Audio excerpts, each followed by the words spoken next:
We begin with breaking news at 4 o'clock.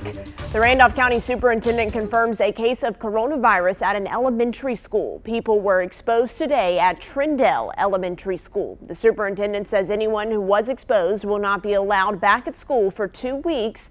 They will participate in school remotely. The district has already been in contact with those people. They are now working with the Randolph County Public Health Department to figure out what comes next.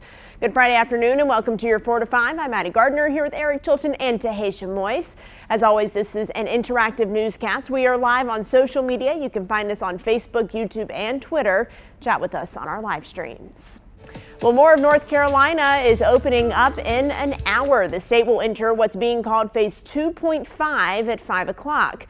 Data shows our key coronavirus metrics are stabilizing, and that's why the governor is easing some restrictions. Still, some businesses will have to wait a little bit longer to reopen. Let's start with what can open today at 5 o'clock. First, playgrounds. Museums and aquariums can operate at 50% capacity. Some indoor entertainment venues, I'm talking skating rinks and bowling alleys, they can reopen. Gyms and indoor exercise facilities can open but have to operate at 30% capacity. Up to 25 people are now allowed at gatherings inside and 50 people outside. Masks are now required for kids ages 5 and older. Previously, it was 11 years old and up.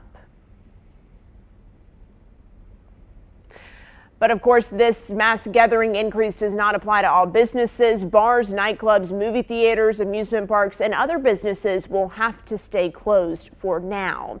Businesses and facilities able to reopen under phase 2.5 really can reopen at their own discretion. And the city of Greensboro decided not to reopen playgrounds just yet. They're asking families to stay off city playgrounds until the caution tape comes down. Playgrounds and picnic shelters will start to reopen next Tuesday. Outdoor basketball courts will reopen next Saturday. That's September 12th. And Greensboro is reopening many facilities and buildings next week. Libraries will continue with their current hours of operation. That's Monday through Friday, 10 to 7, and then on Saturdays, 9 to 6 for those grab-and-go services. The Greensboro History Museum expects to open on the 12th with some modified hours.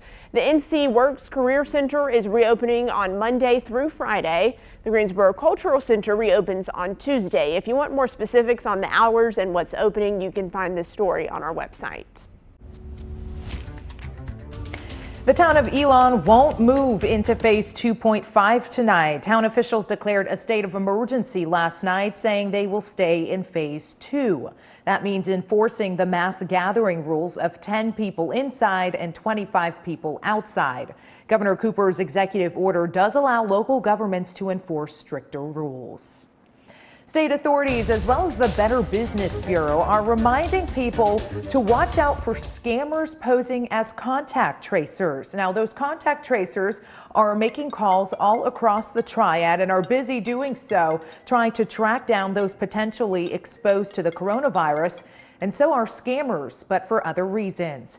The Guilford County Health Department says contact tracers only ask about your symptoms and where you've been. They'll ask you to verify your date of birth and address, but never your social security or credit card number, or to show proof of residency along with immigration status. But the red flags would be if there's any information that is being asked other than specific to COVID-19 symptoms, isolation, quarantine, and resources necessary to help them stay safe. Contact tracers also never send you a message through text, email, or social media, and never in person either. One other way they'll try to contact you is by mail on the County Health Department letterheaded paper. The last weekend of downtown Greensboro's Open Streets is this weekend, and it's happening tonight and tomorrow. Elm Street from Lewis to Market is closed right now and will remain closed until 10 Saturday. Now, this is so that businesses can expand into the streets. And we also want you to take a look at some progress of a new mural heading into the downtown Greensboro area. The new mural is going up at the corner of South Elm Street and Martin Luther King Jr. Drive. It's a colorful interpretation of Greensboro's history and features the Greensboro Four, Carolina Theater, and Greensboro Grasshoppers. Artist Gina Franco will paint through Labor Day weekend. It's being called the perfect backdrop for your photos.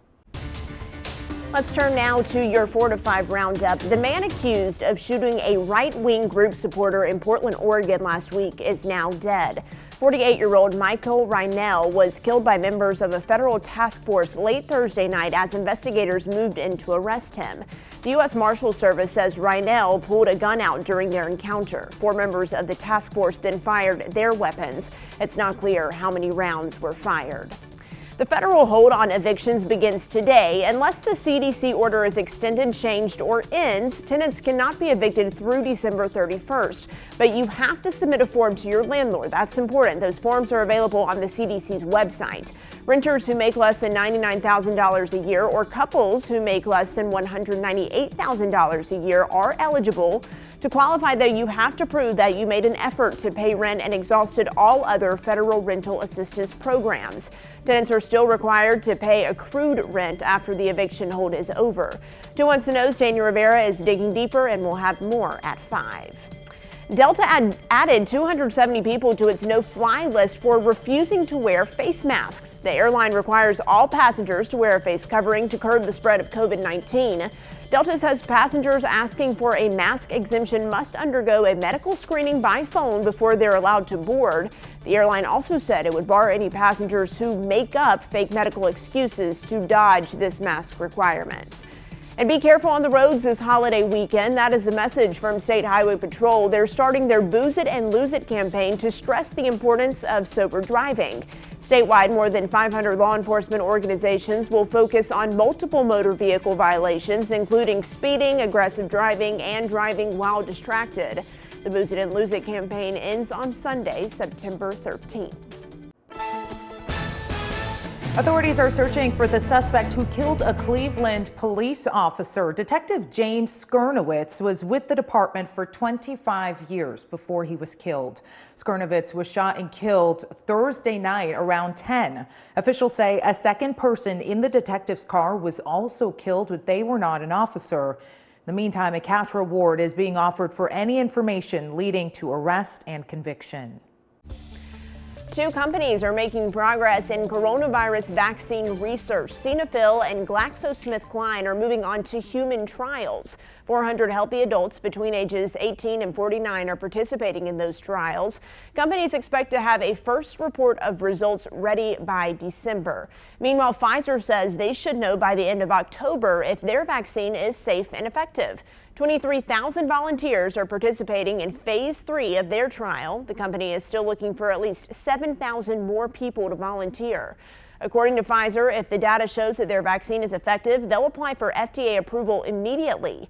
Earlier this week, the CDC told states to prepare to distribute a vaccine by November 1st. Dr. Anthony Fauci says it is possible that Pfizer's data could be ready by the end of October, but he still believes it is unlikely.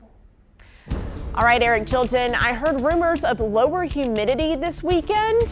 Are they true? Yes, what? Absolutely. Saturday is going to be picture perfect. I mean, we haven't had a day like this in a while with the lower humidities coming in with behind a cold front that'll move through. We're still humid and hot today. I mean, we're at 87 in the Triad. If you head east, 89 in Elizabeth City. Look at Wilmington and Charleston in the mid-90s. Much hotter coast side. Columbia always seems to be hot, though, in South Carolina, there, central parts of the state. 96 degrees. We can say goodbye to those temperatures because tomorrow we'll struggle to reach 80. We'll call it an even 80 after a low tonight. How about this tomorrow morning? 66 degrees. That'll be really nice. Partly cloudy with those temperatures dropping because overnight that front will move by. A little bit earlier than what we were expecting too, by the way, so that's good. But 80 degrees tomorrow. It will be breezy at times on the backside of that cold front, but we'll take a little breeze when it's 80 degrees. It's going to be beautiful. Some of you might actually want a jacket in the mornings. Clear skies for the most part right now. Most of the rain we're seeing is way back to our north and west. That is associated with that front that gradually will move by overnight tonight. We'll have your complete holiday weekend forecast coming up in just a few.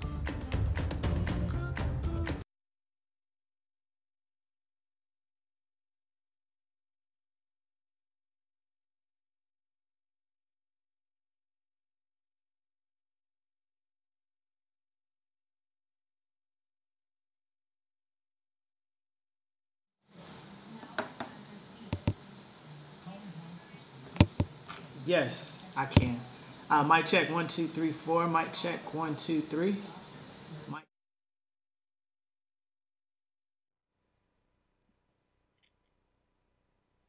Again? What in the world? Really? Let me bring it down this way. See if this works. 1, 2, 3, 1, 2, 3, 4. Any better? One. So strange. I have no idea what's causing that.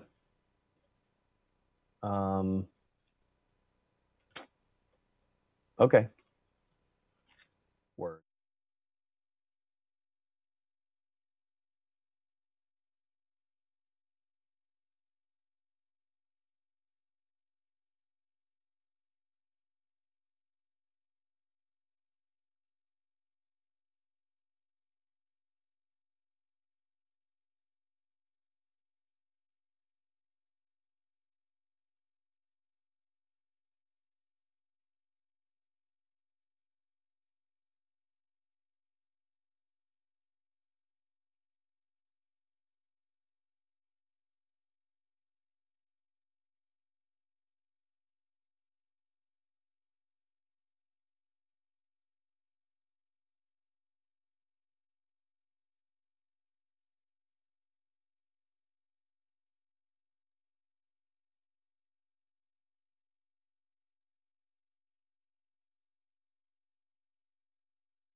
Welcome back to your 4 to 5. Earlier this week, we reported on a dangerous TikTok challenge that's believed to be the reason a teenage girl died in Oklahoma. Now, another teenager is telling us about her experience with the challenge. When you're on Benadryl, expect... It's a disturbing and dangerous online challenge. I took some Benadryl last night. Teens using the popular video sharing app TikTok and being influenced to take large quantities of Benadryl to get high or hallucinate. And I've done Benadryl. It's called the Benadryl Challenge. Some have reportedly taken an excess of pills with an energy drink. A 15-year-old Oklahoma teen reportedly overdosed and died this week. They wanted to get high and see how it felt because of these videos. It's a trend nurse practitioner Amber Jewison saw back in May. She treated 3 teens in a Texas hospital after they overdosed. The over-the-counter medication is used to treat allergies and allergic reactions. It's recommended that adults and children 12 and older take no more than 6 in a 24-hour period. It can affect your heart rate. It can affect your EKGs. It can also cause seizures. Taking too much can also cause a stroke, heart attack, or possibly result in a coma. Jewison stresses the importance of educating young people about the dangers. Be hyper aware of what your kids are doing and what they're involved in. And more of the 4 to 5 will be coming up right after this break. Join our conversation right now on Facebook, Twitter, and YouTube.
You know, the job market, it is a very tough place these days. Now, a lot of people, as we all know, were either let go or some furloughed here, but Launch Greensboro, which is a branch of the Greensboro Chamber of Commerce, has a way to help everybody out through a series of virtual workshops. It's pretty cool. I spoke with Jennifer Hensel about the From Furloughed to Entrepreneur program.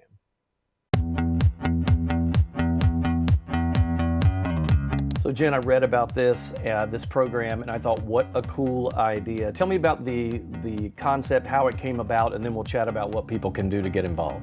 Sure. Well, here at Launch Greensboro, we are constantly striving to serve the entrepreneurship community.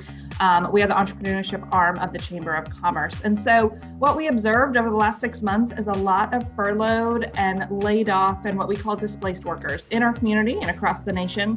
And so we decided that this is a great way that we can continue to serve our community and reach out to people who may be interested in starting a small business and wouldn't necessarily do so in normal times. So what do people get out of this? So walk me through it. If I'm somebody who was recently laid off or furloughed and they go into this, what kind of information do they get? Great question. So we ask people when they register to attend the event if they have a business idea already or if they don't. And it doesn't mean that we separate those people necessarily. They all track together, but we do offer a really unique brainstorming session that is meant to really help people who don't necessarily have a business idea in mind think about what they could do to start a business. People walk away with tools and a mindset that whether they move forward with this particular business in this time or not, they have walked away with some skills on how to go about thinking about a viable business. Is there a fee for this or is it free? No, it is free. And like all of our programs, free. We are offering it virtually, so stay in the comfort of your home and stay safe with us as we learn. Perfect. Great idea. Boy, we've never needed this any more than right now. So I appreciate your help, Jen.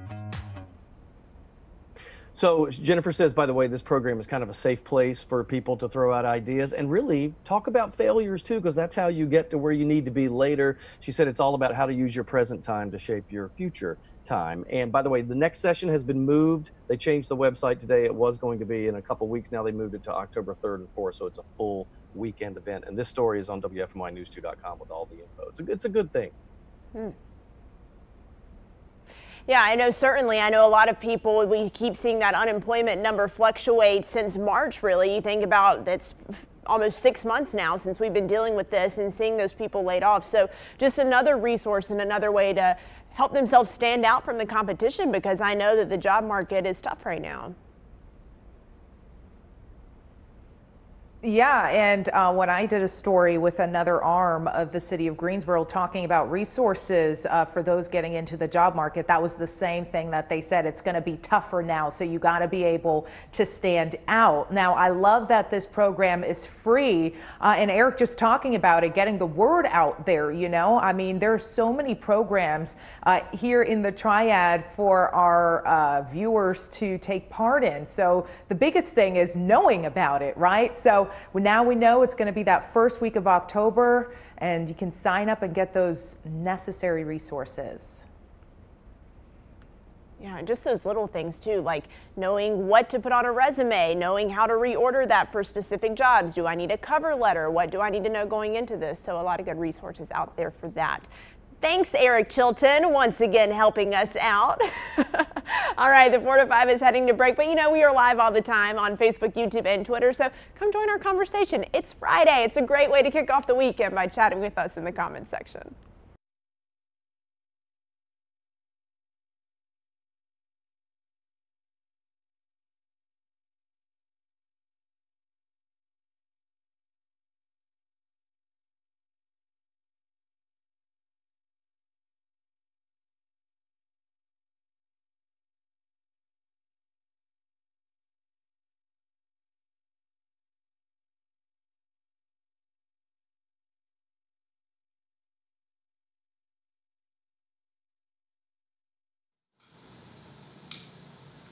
Yeah, sure. Mic check 1 2 3 4. Mic check 4 to 5. Mic check 1 2 3. No problem.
Here's some good news for you on Friday. Jeopardy is returning for a 37th season with coronavirus safety precautions in mind. The show will socially distance contestants are going to be farther apart from each other and from host Alex Trebek. Casting for the contestants was done entirely online for this season, and there was not a studio audience. Trebek released a statement about the 37th season, and he says he's excited. He says Jeopardy is one of the first game shows to return to air during the pandemic and says it's an opportunity for him to get out of the house. That new season starts airing on September 14th. So a Virginia mom wrote a Facebook post directed towards city leaders about a police officer conducting traffic at her daughter's school. Now, the issue here, Sam Watry says that the officer was so handsome, she almost crashed her car because she couldn't stop staring. I'm just repeating what she said. Watry accused the city of Chesapeake of hiring officers that are too good looking. She ends her post by saying she was having an emergency and wanted the officer who distracted her to be sent to her house. And at the end of the post, she dubbed the officer Officer McDreamy. Brian Bennett has been watching this. People had a lot to say. Brian, I love this post. Yeah, it was pretty hilarious, right, Eric? And a lot of our women viewers definitely do agree with her, and they do love Officer McDreamy. All right, so without any further ado, let's kick it off with Amanda. She says, well, the mom ain't lying, LOL. Christy says, every mom is going to be making sure they go his direction now and possibly even trying to do something bad for him to arrest them.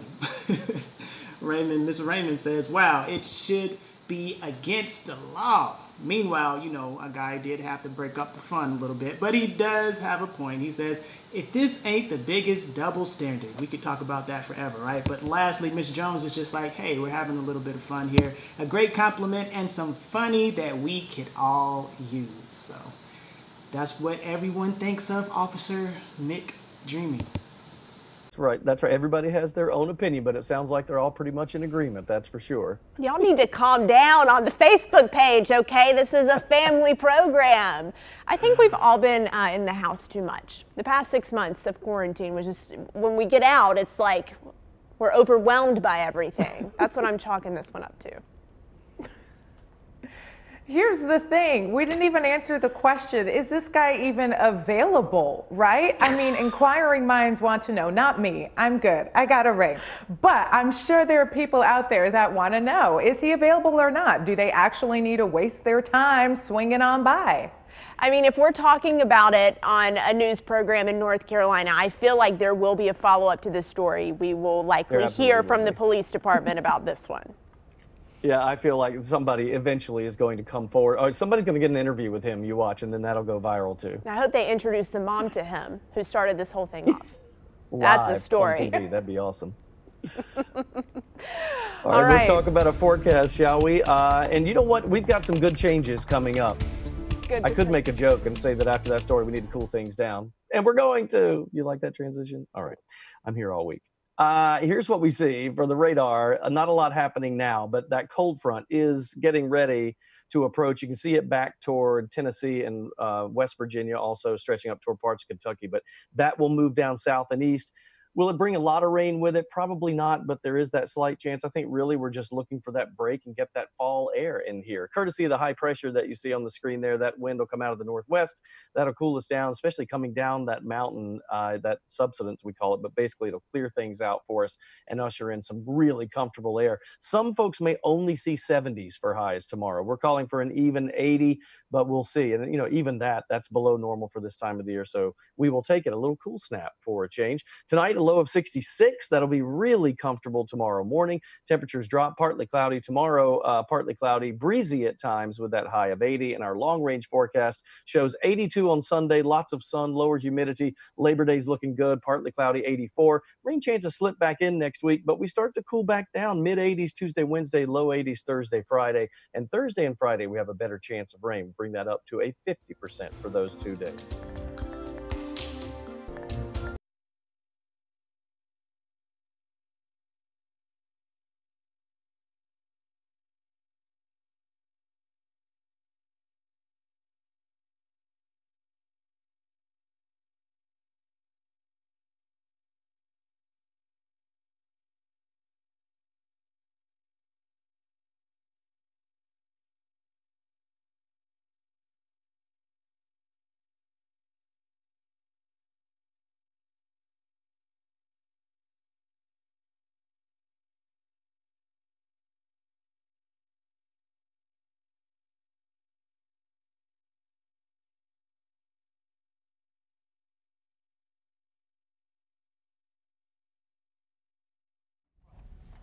Okay, ice cold milk and an Oreo cookie, they forever go together.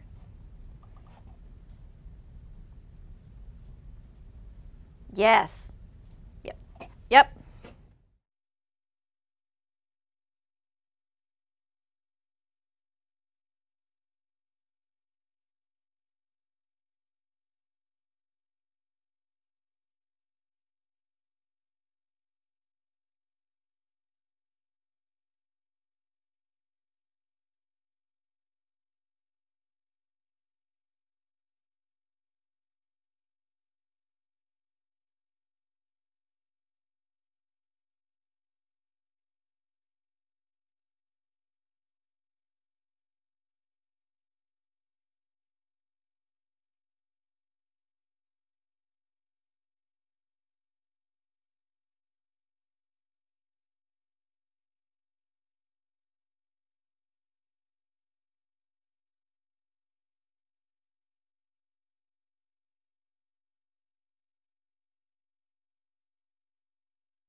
Good Friday afternoon. Welcome back to your 4 to 5. I'm Maddie Gardner here with Tahisha Moise and Eric Chilton. Remember, we are streaming live on Facebook, YouTube, and Twitter. This is an interactive show, so join our conversation. Use that hashtag 4 to 5.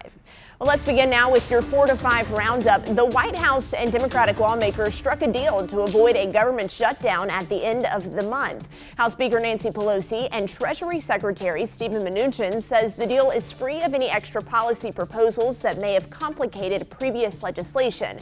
That means it does not have any new coronavirus relief funding. The Senate is expected to return to Washington on September 8th, and the House will reconvene on September 14th. Kanye West will not be on Virginia's ballot this November. A Richmond Circuit judge ruled the rapper will be removed as a presidential candidate. On Thursday, Virginia's Attorney General Mark Herring accused West's campaign of committing fraud to try to get on the ballot. He argued that 11 of West's 13 electors were potentially invalid. A judge in Arizona also barred Kanye from appearing on the ballot this week. President Donald Trump says nobody respects America's fallen military heroes more than he does. But a new article in The Atlantic is quoting 4 unnamed sources saying the president pulled out of a trip to a cemetery for American war dead, calling the service members buried there losers and suckers. President Trump explained Thursday that he pulled out of that trip because of poor flying conditions, and he called that article a disgrace. Rescue crews in Beirut, Lebanon are frantically searching for a survivor after a massive explosion last month. They believe they found a heartbeat under all of that rubble. Scanners and probes have been pushed into the debris to find out where the pulse may have been coming from. The search continued through the night after protesters gathered at the scene, urging them to go on. Today marks 1 month since the explosion ripped through Beirut and killed at least 190 people. 7 people are still missing after the explosion. Back here in North Carolina, Governor Cooper is expressing disappointment with the Senate's passage of the coronavirus relief bill. The governor's office released a statement saying he's happy that lawmakers approved funding for schools, but added the bill could have done more for North Carolinians. The North Carolina General Assembly passed a nearly $1 billion aid package Thursday morning. The bill, if signed by the governor, would also send stimulus payments to parents and invest money for expanding broadband. Governor Cooper says the bill leaves out Medicaid expansion, so it's unclear if the governor will sign the bill. North Carolina election offices are mailing out absentee ballots to voters today, and we are actually the first state in the country, I should say, to do so. So far, more than 500,000 voters have requested absentee mail-in ballots. That's more than 16 times the number of voters who requested absentee in 2016. Officials say they'll work all weekend long to mail out ballots. You have until October 27th to request yours. Well, former President Jimmy Carter says he supports absentee voting. He says he's been voting absentee for more than 5 years now. The Carter Center says the former president previously endorsed mail-in ballots in May when the center pushed federal and state governments to expand access to vote by mail, the options therein, and provide the proper funding for that to happen. Now, mail-in and absentee ballots are a big talker for this election season after President Donald Trump claimed voting by mail could lead to fraud. The president says he supports absentee voting, but not unsolicited ballots, such as the mail-in ballots. Our Verify team confirmed the only difference between voting by mail and absentee is that you must request an absentee ballot, but mail-in ballots are sent automatically to registered voters. You probably have seen those. And speaking of past presidents here, I asked you on Facebook if you had a chance to actually have a sit-down chat, person to person, with any past president, living or not, who would it be and why? A lot of people chimed in on this. Let's start out with Melody Ann Mason, who said Jefferson and Madison. She said she wants to make sure a few things were crystal clear in writing. Francine Apollo said FDR. He was compassionate and so devoted to trying to do the right thing for America. And Miranda said, I had a whole list here. She said both Roosevelts, John Adams, Jefferson, Johnson, Wilson, and his wife, since she essentially ran the country when he was in bad health. And I had to go back through my Googling history to find out more about that. But interesting that everybody had that list. I think in my top two would probably be Lincoln first and Ronald Reagan second. Those are two that I like. Yeah, Reagan was on my list, and I was doing a little bit of digging for this. And James Garfield, apparently he could write with both of his hands in different languages. What? Mind-blowing. I would like to sit and have a conversation with him about how did you even figure out that you could do that? Yeah, some hidden talents of our past presidents. I think I'm going to George Washington. He was the first. What was it like? He had no rule book. He had no script to follow here. And then, of course, he was such a big part of the Revolutionary War. So I would be interested to hear from him. But really, any president. I want to sit down with all of them. I want to interview a president. Like, let's get this going here. I'm telling you, that's me. I've never had that opportunity in my life. Never had that chance. So, yeah, that's pretty cool. All right, you guys keep... I'm sorry, go ahead, man. Go ahead. No, I was saying I did get to speak to former President Bill Clinton when he made a campaign stop here, but that was about a different subject. So I would like to go back and just, talk to them about their life and their time, any president. So. I would too. That would be fun. All right, forecast-wise, and keep weighing in on Facebook, by the way. That post is up there and open for discussion. It is 87 degrees right now in the Triad. It's 89 in Elizabeth City.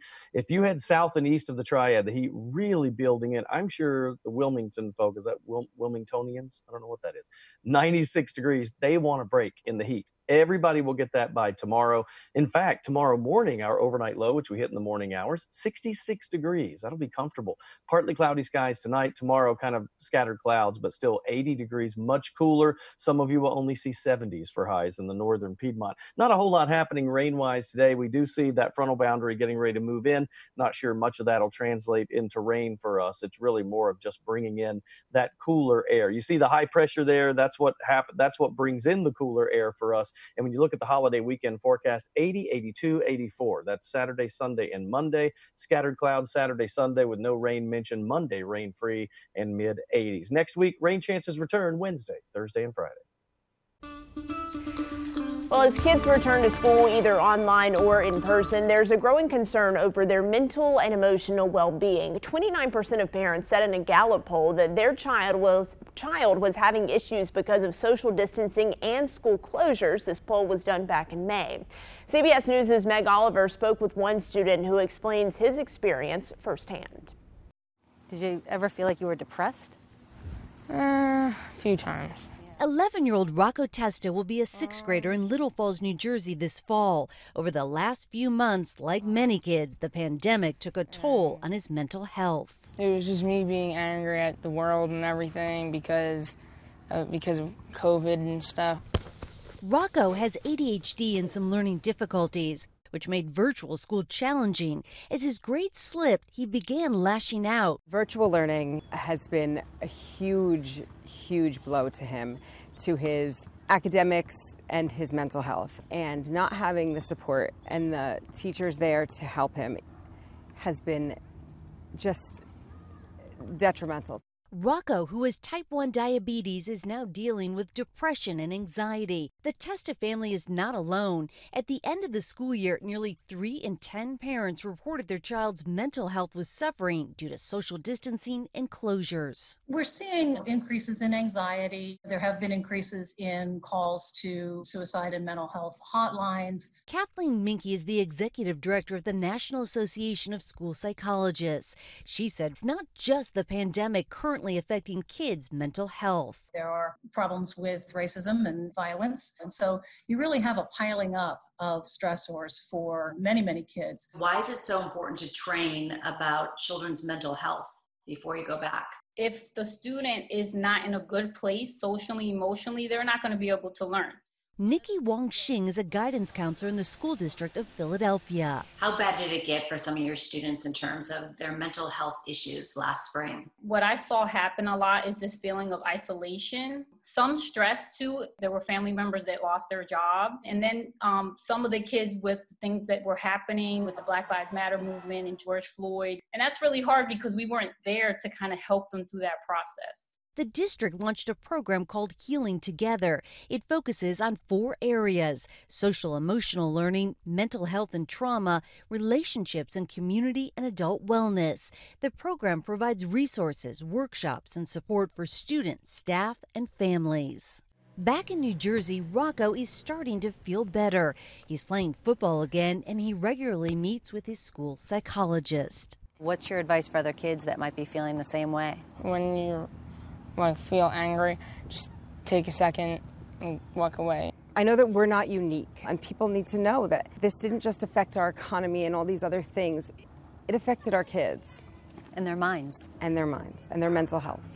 It is game show time! Woo! Okay, I want to see if you can solve this puzzle. Maddie, folks at home, I want you to be able to just shout it out if you know it. This is a common phrase, and it is, blank has its privileges. Blank has its membership. Membership is correct. I didn't even cheat. Okay, you didn't. That's really good. So when you think of membership of, let's say, AARP, what do you think the membership requires? I'm probably for AARP thinking a certain age.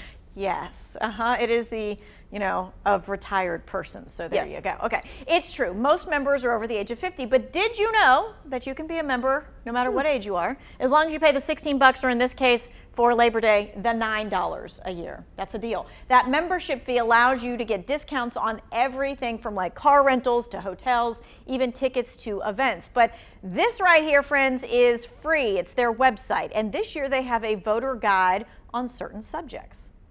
The solvency and security of Social Security, and that also extends to disability payments through the Social Security Administration. Second is protection of Medicare and maintaining the solvency of that health insurance program. And then lastly is the cost of prescription drugs that affect all Americans. So tonight at 6, we're going to talk more about the AARP and how their voting section includes safety precautions at the polls and beyond.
The scientist responsible for inventing the N95 mask is coming out of retirement to help fight the coronavirus. CBS News' Michael George introduces us to the man who says it is his goal to help others.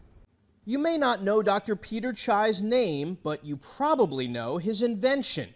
25 years ago, he created the N95 respirator. That's the highly coveted mask now considered the gold standard to prevent the coronavirus. Dr. Chai is now retired, but when COVID struck, he said he couldn't sit on the sidelines. I feel responsible, to help people. Dr. Chai set up a makeshift lab in his Tennessee home. He used his oven to test whether heat can sterilize masks. He used kitchen pots to prove that boiling masks isn't effective. He's running electrostatic fabric tests in his backyard.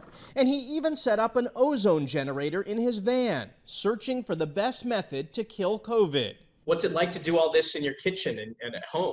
It does not make a difference for me to do experiment at home or in my lab. He sends all his research to mask manufacturers, hospitals, and virologists. He saved lives once before with his invention. I just feel I need to help people. Now, Dr. Chai says he has a responsibility to try to do it again.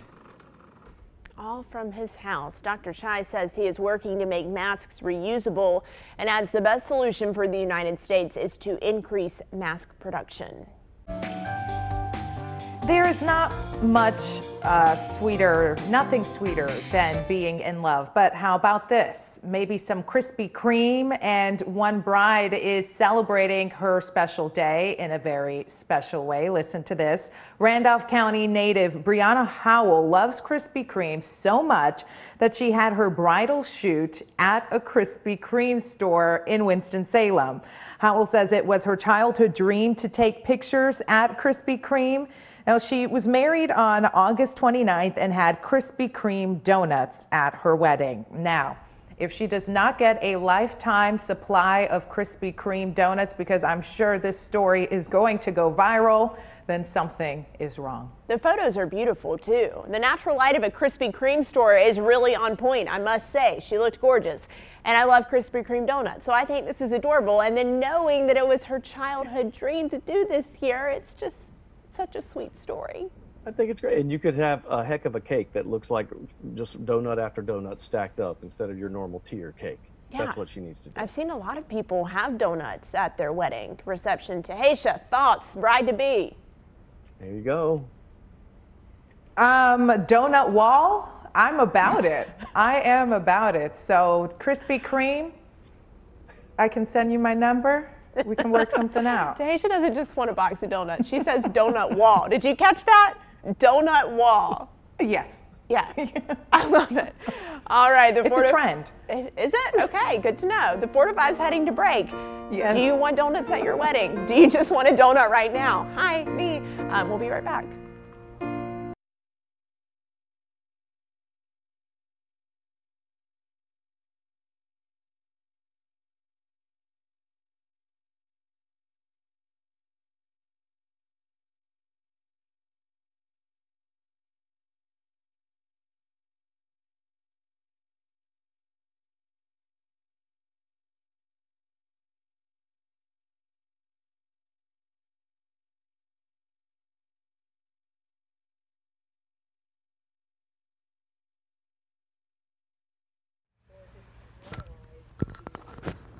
Put it right here real quick.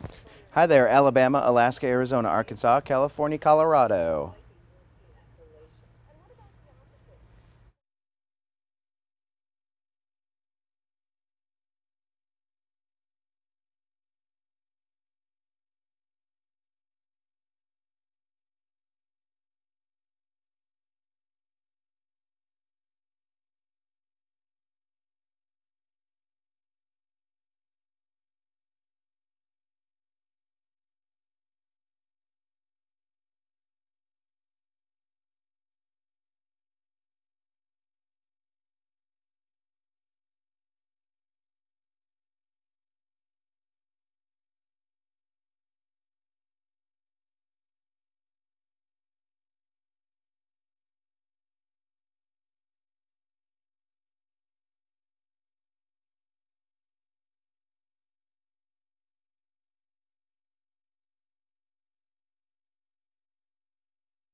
You know, sometimes we all need an event to look forward to, especially in the times we're in today. Well, our friends at Summerfield Farms have one that might be exactly what you need. Here's my conversation with General Manager Holly Summers about the Autumn Harvest Whiskey Dinner.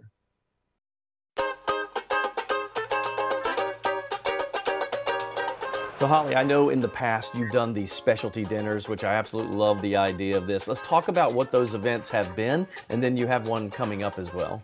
Yeah, so in the past, we have done tequila tasting dinners. We've done themed dinners based on national holidays. So back in July was National Tequila Day. So we partnered with 1618 and did a 5-course dinner with all these amazing foods that partnered with these specific tequilas. And our very own in-house bartender, and we call her our mixologist, she led us through these different tastings and the pairings and just picking up on different notes. So it's truly an educational experience, and you get amazing food and drink with it too. So we have a lot of fun with it. Yeah, you can't go wrong with 1618 too, by the way. Now, the one coming up there, we're talking about a bourbon dinner. Explain what we'll experience if we head out to you guys for that. Yeah, this one I'm really excited about because we're taking a twist on this, and it's an autumn harvest dinner with a whiskey tasting. So we've kind of merged this whiskey and bourbon concept with these amazing flavors of fall. And again, our beverage mixologist is going to lead us through this exploration of different flavors and how they pair with these courses 1618. So I know some of the pictures that we're showing are from past events when social distancing wasn't a thing, but now you guys have new safety measures in. What will it look like when we go to this? Yeah, most certainly. So we require folks to wear their mask on the property, and once you're at your table, you're welcome to take your mask off. So we're following all the restaurant guidelines, and we're doing everything we can to ensure your safety, our team's safety, and everyone around us. It sounds really cool. Can't wait to see this. Holly, thanks for taking time out today. Very cool. If you need more information on this, you want to get tickets, and by the way, they sell out very quickly. You can go to WFNYnews2.com, look for this story, and we'll have a link there for you. Forecast for us heading into this holiday weekend for a lot of folks, 66 degrees will be the overnight low tonight, which we call that a morning low because we see that first thing in the morning, just before the sun comes up. 66, not bad. Partly cloudy. Temperatures drop pretty quickly tonight, and then tomorrow the high struggles to reach 80. Some of you will only see 70s. Very comfortable. It kind of gives you a hint that fall is around the corner, doesn't it? Much cooler. It could be breezy at times. Winds 5 to maybe even 15 out of the north, gusting up to 20. So it will feel even cooler than that 80-degree reading. Radar pretty clear for us tonight. If we go out to a wider shot, you can see the cold front approaching north and west of us.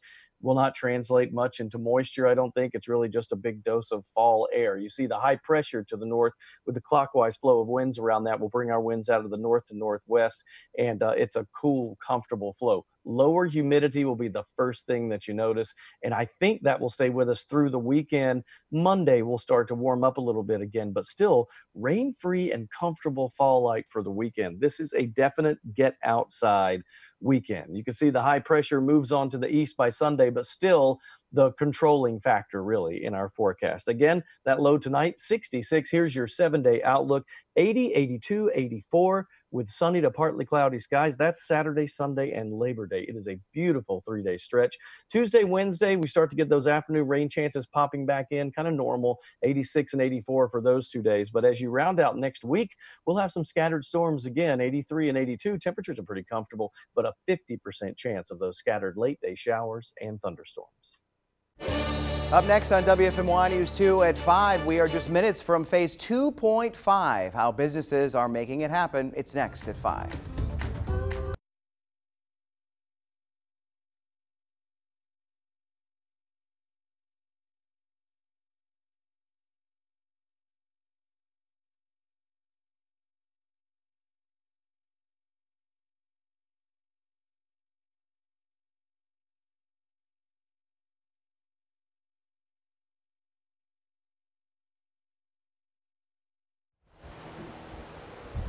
Hello, mic check 1, 2, 3. Callie, you were very quiet just then.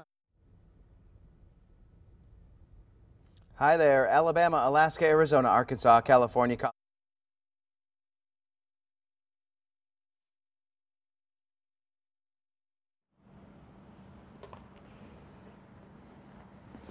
Yes, mic check 1, 2, 3, 4, 5, 6, 7. Hey, it's Friday. Does anyone have any fun Labor Day plans? I don't. Mic check 1, 2, 3, 4.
It's time for my 2 cents. Today is the day many people have been waiting for as the state enters phase 2.5. Safer at Home, phase 2.5 continues our state's dimmer switch approach to easing some restrictions. Think about it. For the last 5 months, businesses like gyms, bowling alleys, and skating rinks have had to keep their doors closed, meaning many of your neighbors have been struggling trying to figure out what they're going to do, where money is coming from to pay for outstanding bills, and wondering if they're going to make it through this pandemic. And I know for those of you who've wanted to go to places like those, you're ready. But I just want to remind you that the businesses may not be. Many business owners have told us they were caught off guard this week by the governor's announcement because they had already been told multiple times it's not their turns yet. So as we enter phase 2.5, I urge you to cut the businesses that are able to open some slack. I know you're excited, but it could be another week or 2 before they allow you inside. They have to get their ducks in a row to make sure you have a safe experience. It might be a good idea to check on their website or give them a call before you head their way. Form your own opinion. That's just my 2 cents. That's your 4 to 5. WFMY News 2 at 5 starts right now.